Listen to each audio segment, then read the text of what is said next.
Right. Let's go to Manchester United, shall we? And former captain Gary Neville believes they need to sign a new centre-back after Michael Carrick's side was stunned by newly promoted Hull City on Saturday. Yeah, I mean, Matt, that was a performance that stunned Manchester United.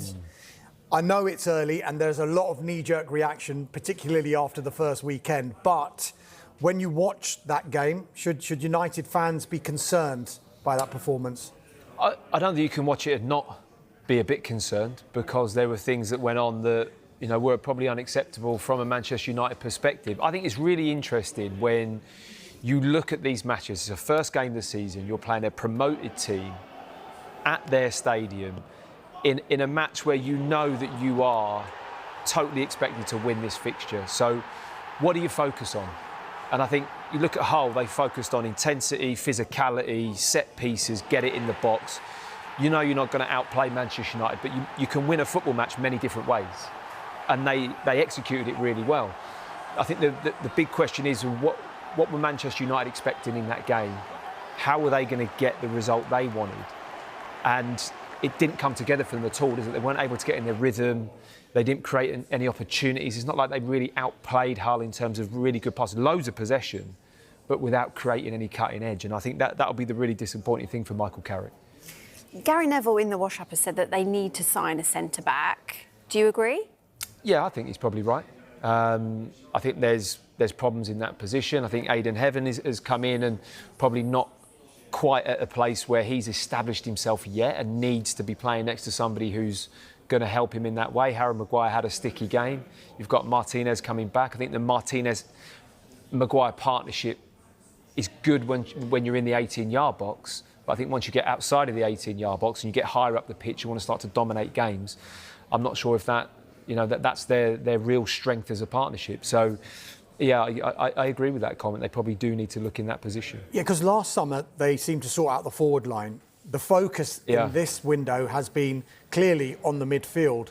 So are you surprised that maybe they haven't gone into the market to bring in, I know they've been after a left-back, but in particularly central defence, in fact, all the way along that back line? Yeah, I mean, you look at clubs that have, got defenders, and you look at Arsenal, just gone and got Konsa.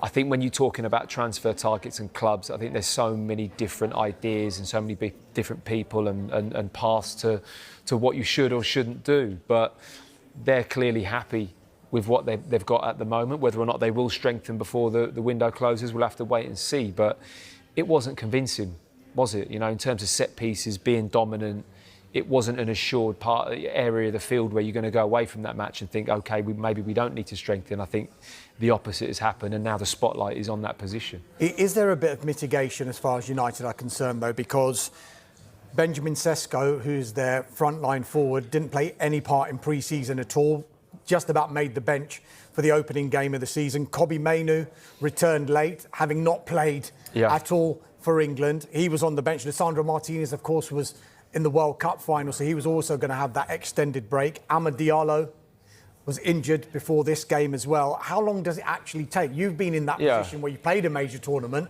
coming into a new season. Yeah, I think the Kobbie Mainoo one, I think it's quite draining to go, train all the time, not get any game action.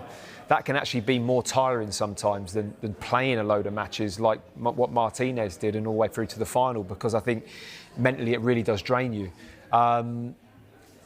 The only issue with that is you tell me a top club that hasn't got those same issues as well. So that's the same for everyone. They've got players coming back in at different levels. I think it is hard to balance. You don't get the break, but you have to integrate them back in. I think Arsenal have had a different strategy with Saka and Rice. It's just all how the club sees what the best way is to get the players up to speed as early as they can. And some will miss that first 2-3 matches of the season, like we've seen with Martinez there not playing. But every club has to manage that situation. And as you alluded to, I think it's important to give Hull City credit where it's due in terms of their intensity and just how they approach the game, right? I agree. I thought it was a classic home promoted team performance where expectation was low. You're playing Manchester United, big club coming to town. The sun was out. The stadium was bouncing. It's what the Premier League's all about, isn't it? Those kind of moments where an underdog like that take it to a big club and they get the result. And, you know, in terms of chances, created as many, if not more, than Manchester United and scored 2 goals. So they were clinical in what they did.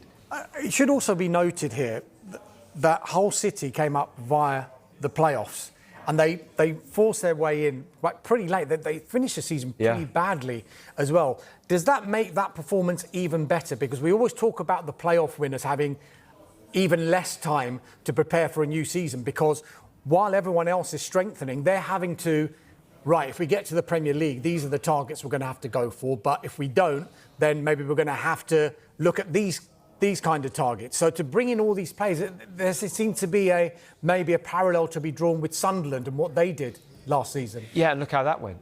You know, and I think sometimes not being expected to be able to cope can do you a favour. You know, a lot of people talk about that second season syndrome, which maybe Sunderland might experience a bit of that this season, having done so well. You know, the impact they had at the start. Their start to the Premier League last year was incredible, with so many new players and, like you say, having to prepare so late. But I think part of that is the fact that Hull are just so happy to be in this situation that kind of buzz has gone all the way over to the start of the Premier League season. So whoever's got the jersey, they're scrapping and fighting and running and working incredibly hard for the team. And you have to, I think in preparation for the first game, you have to remember that what gets you results in the Premier League, and that is a huge part of it. The ability to battle, to fight, to run, to win tackles, all the scrappy, horrible stuff. They just enjoyed doing it and did it really effectively. I don't know any ex-player, pundit or expert who went into this season with their predictions and said that Hull would stay up. Yeah. Were you one of those, and has Saturday changed your view? I don't think it changes your view. It doesn't surprise me that result has happened, given the nature of what we've just spoken about. This is quite a classic thing that can happen in the first game of the season. But there's still a long way to go. We're one game in. So, you know, I wouldn't start hedging your bets on definitely Hull staying in the Premier League based off of that one result. But what it does, it gives you a little flavour to where the players are at mentally. I think the club owner is an interesting character. The manager's very flamboyant. There's a lot of entertaining things going on at Hull, and that, you know, I think that can be maybe their weapon for the season. Well, Manchester United are going to have their second crack at one of the newly promoted. Who do have work to do after Saturday's shock defeat at Hull. Carlos Baleba, is he going to be a United player, do you think? Yeah, very soon, I think, Okay. Vicky. Not hearing any issues just yet. No, but I know it's a done deal there for a second, but it's not quite done. It was a From little my bit premature, understanding, wasn't it? from my understanding, it's approaching that direction. I mean, Okay. Carlos Baleba, he's been at Carrington in the last 24 hours, undergoing his medical ahead of a £65 million move plus £5 million in add-ons, set to sign a 5-year contract. And look, it's a huge signing. I don't think we can forget, just because he's injured or we might not see him until the middle of September, even October, how much he opens this Manchester United midfield. So expecting that to be done, Vicky, just not quite yet. OK, we like to get people excited on this show, that's for sure. Look, where else should they strengthen, and where else could they strengthen? Let's take a look at what they've done. You'll be surprised, Yes. Vicky, I'm sure, me saying left back. Yeah. Look, in the defence, I think, look, you have to look at Manchester United's recruitment in the last 2 summers. Last summer, it was clear the season before, up front, they really lacked goals. So they addressed that with Mateus Cunha, Brian Mbeumo and Benjamin Šeško. They also signed a new number 1 in Senna Lammens, which seemed a bit of a punt at the time, but he's become a very impressive goalkeeper. This summer, we knew the midfield was a priority in Yuri Tillmans and Andre Santos, and now Carlos Baleba joining the club as well. The gap here is defence. And look, let's not forget centre-back. They are missing Matthias de Ligt, who has been struggling with a back injury, as well as Lisandro Martinez, who's coming back from his World Cup break as well. Left back is the clear gap in this team. And look, I think over the summer, Lewis Hall, Miles Lewis-Skelly have been top of that list. But the interesting part is that, look, they've both been seen as not for sale by both of their managers. But you look at who could replace them this summer. At the moment, I'm getting the vibe that Manchester United may not act at left back in the remaining days of the window. These would be the options. Luke Shaw, the only senior left-back available. I mean, Bridgie, what do you think about this? I mean, it does feel quite light. Yeah, I mean, look, the thing for me with Manchester United, and I say the same about Liverpool, Manchester City, any team in Europe, you're going to really feel it. You're going to really feel it from October onwards. And, of course, a very worrying start of the first game of the season. We know Luke Shaw's injury issue, so, yes, that would be a concern for me, absolutely. I mean, Luke Shaw, it's asking him a lot to be competing in all competitions. Mazraoui and Dalot can deputise there.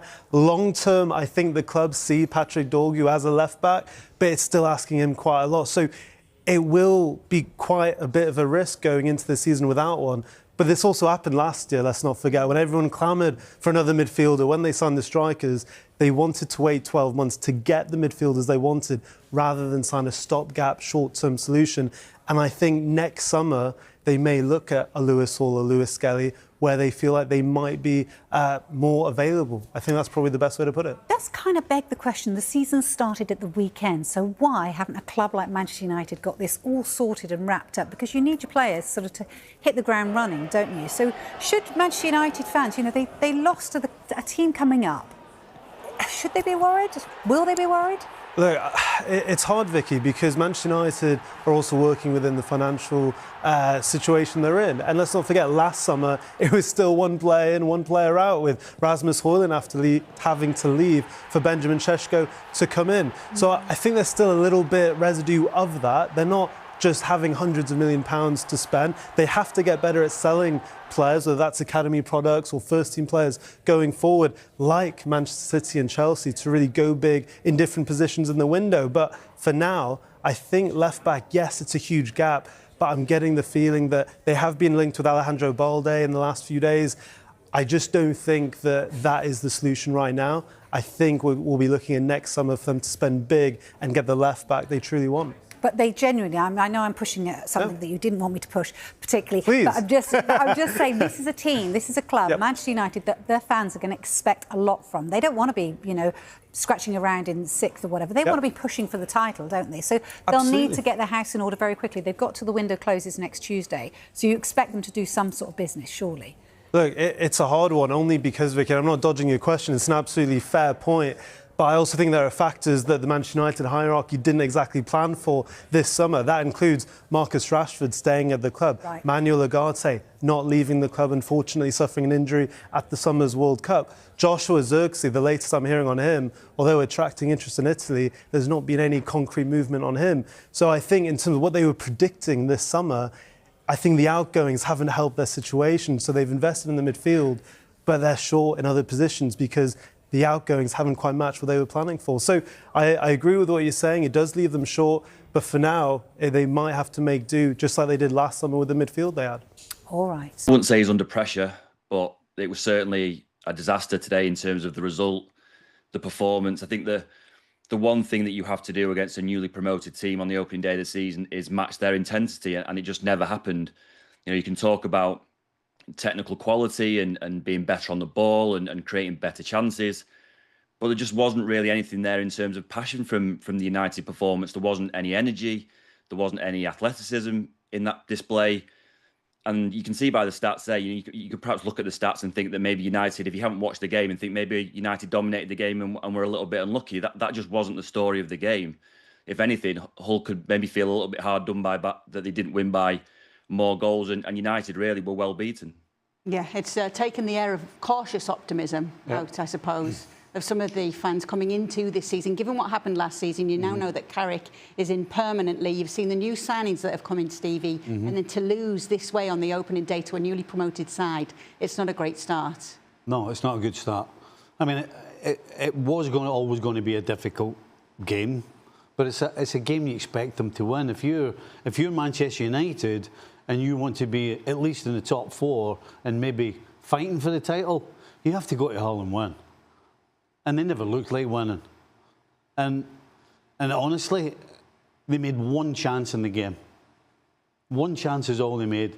And Bomo had a great shot in the first half that was saved, but it didn't come from Manchester United. It was a defensive mistake. So in the whole of the 90 minutes, they made one opportunity, and Bomo had it when it was 2-0.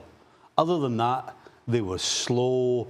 The build-up took forever. I mean, Tielemans and Santos making the league debuts were bang average, and actually looked as though they thought they were playing for a middle-of-the-table team, because there was no urgency about them, there was no energy about them. I'm really not sure how to explain what they did in the game, because basically they went sideways, and that was about it. There was no forward passing, no penetrating passing, and it was slow. And Bruno Fernandes was never in the game because of that. And so Bruno Fernandes, there's no question, is their number one target to get the ball to if they're going to create chances or score goals. And they couldn't get him it. And so they delivered nothing going forward, and deservedly, as Rob said, got beat 2-0.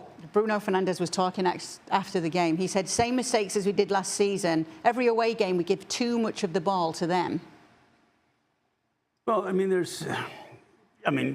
if the stats showed that they had, double the passes, double the possession, stuff like that. So I would say it's probably more important what you do with the ball than necessarily just having the ball. If you're not penetrating against the defense, if you're just playing sideways and back, who cares if you have the ball? You're not doing the hole up. Fine, have the ball back there, pass the ball around without actually hurting us. It's how you're able to have that intensity against a team that's come up, that understands they have to be a little bit defensively conservative. They're not going to just open up and let you get at them. So then what are you doing when you have it? And if you're going backwards and square, you're doing the job for them. And if you're going to sit and watch this game, if you're Man United, and think it's about what you didn't do going forward, well, defensively, you were a bit of a mess as well, let's be honest. When the opposition is 28% of the ball, and they've got nearly the same amount of shots on target as you, I mean, I'm sorry, Harry Maguire for me is not a top-class centre-back. He's not. He's great with the ball at his feet. But in terms of defending, I'm sorry, I don't see it. And Heaven is just okay. You got Luke Shaw. The second goal, put your head where you might get hurt. I mean, he's getting out the road of it. I just don't... I'm so surprised at this Manchester United side, what I saw today. I just didn't see any urgency, either defensively or in the attack. Which is weird, especially when Carrick had said what he'd said before the game, that it wasn't going to be easy against a newly promoted side. It didn't look like a side that were ready enough to expect that, did it? Well, no. The way the game started for me, you're sitting watching and you're going, this is it. This is what we're going to get. And it's just going to be a case of Hull are going to try and go on the break. And so Manchester United just have to be smart. And so they haven't defended well, they haven't attacked well, and they haven't been smart. It's tough to win matches. Not a lot to get a hold of in a positive sense, is it? There wasn't a lot of positivity. I mean, Rob, you were at the game today, and then came the news that the trains weren't running back to Manchester from Hull. Oh, dear, I mean, yeah, just to kind of rub salt in the wounds of the United fans who made that 100-mile trip to Hull. They got told halfway through the second half that all the trains home had been cancelled, and the Hull fans greeted that with a massive roar and started singing "You're going home in an Uber," which was going to cost about £150.